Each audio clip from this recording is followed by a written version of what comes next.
have no idea how to tell this story. I don't even know how to start it.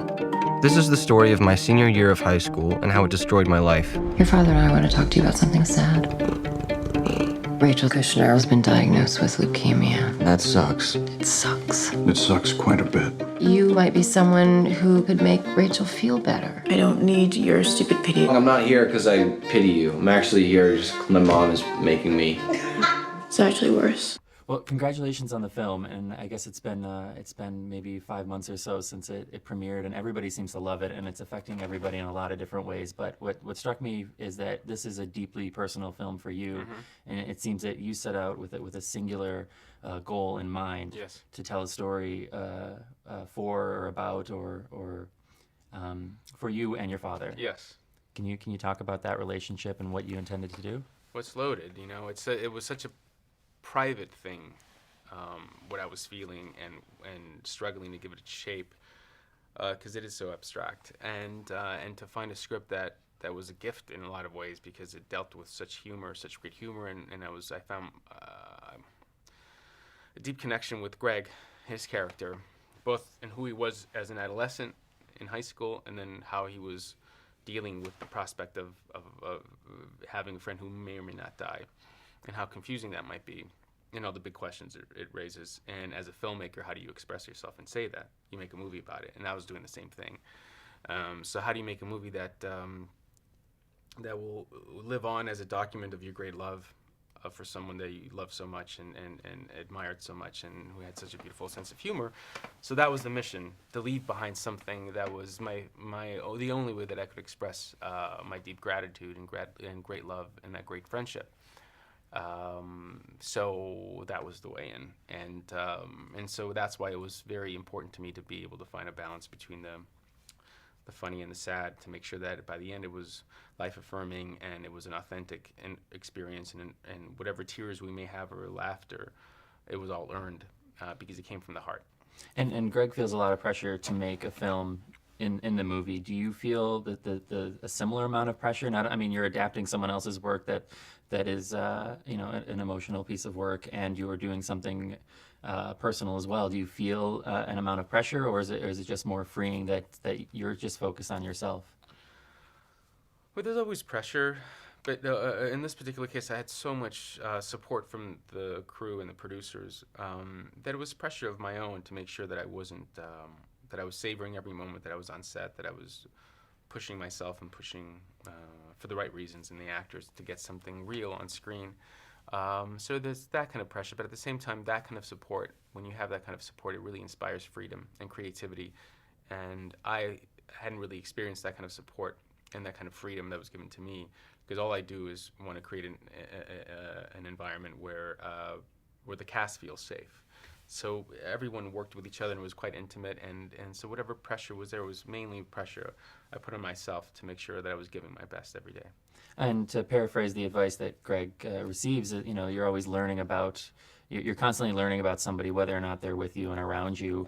What did you learn about your father when you were making this? What are you learning as you go about maybe who you are as a filmmaker, as a creator? Good questions, by the way. Well, I think a lot of it you don't start intellectualizing, putting into words until this happens, and you have to, because you're on a very emotional ride, and there are no words to it. Otherwise, I'd be a writer or a poet or something. I tell stories with images, and that's what my strength is, I think, and why I respect and love actors so much. So what I learned about my father is that, let me get through this one without breaking out. Give me a second. I wasn't expecting these things, but it's good. You know, because it's such a private thing, and then all of a sudden it's very public. Because I was going to bury a dedication at the end of the film, and my producer encouraged me to make it the first credit, and then that leads obviously to questions about him.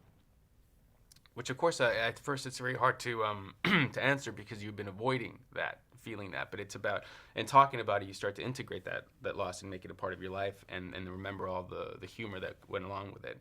And then it gets easier to talk about it, and then you feel guilty, you know, but because it's so public, what I did realize and learn is that by talking to him, I'm in Toronto with you, talking to him at Sundance,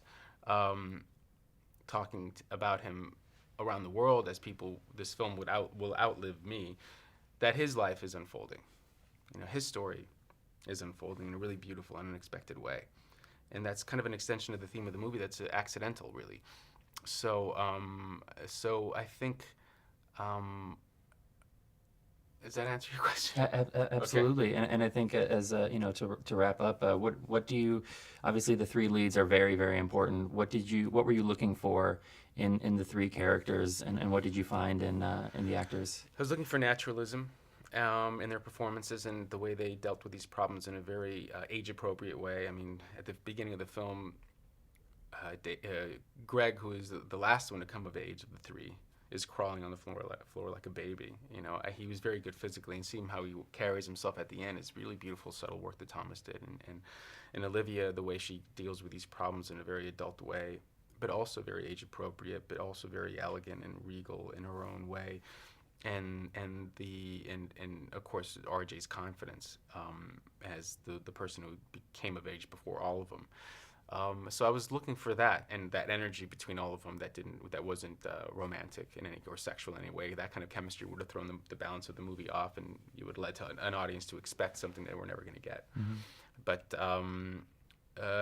so yeah, it was about being able to find people that could actors who had the tools to make it feel natural and effortless, and balance these two tones over and over again. But to go back to your question, I think it was only in intellectualizing the process that I realized that I had made a movie for my father. The big movie was for my father, like Greg was making a movie for Rachel. Mm-hmm. And so we were very much in sync, both me and Greg, and sometimes to the point that I didn't even notice until much later when you look back at the movie. And I don't know how to give something like this shape, but Greg does it with abstract shapes and images, because sometimes that there's the space where that person once was around us is no longer as clearly defined, and so I was trying to capture a real friendship and a real love of someone that was bigger than life, and so the only way to do it is to make a film for him. Mm-hmm. So hopefully people feel the love that went into it. So you and Greg are co-workers? Nah, we friends. Dude's terrified of calling somebody his friend. Dude's got issues. But how are you co-workers? We make films. Movies? They're terrible. Greg, you never told me. The idea behind each one was, we took a film that we liked, and we made the title stupider, and then made a new film to reflect the new title. It's a formula that only produces horrible films, but for some reason we keep using it. You need to make a film for Rachel. Hi, Rachel. I don't really know you, but I believe in you. I know you're Jewish, but God has a plan for you. Out of all the people in the school, I don't hate you. Damn. You guys were making a movie for me. We tried a bunch of stuff, and it's not that good. Now is not the time for your I'm Greg, I suck, nothing I do is any good thing. We agreed to do a film that we have no idea what it should look like or even be. What was I thinking? I'm so tired of you treating this girl like she a burden. Because somebody actually cares about you, her life is over after this. Life can keep unfolding itself to you just as long as you pay attention to it. It was the best of times. Worst of times. It's so much harder than I thought it would be. It was life.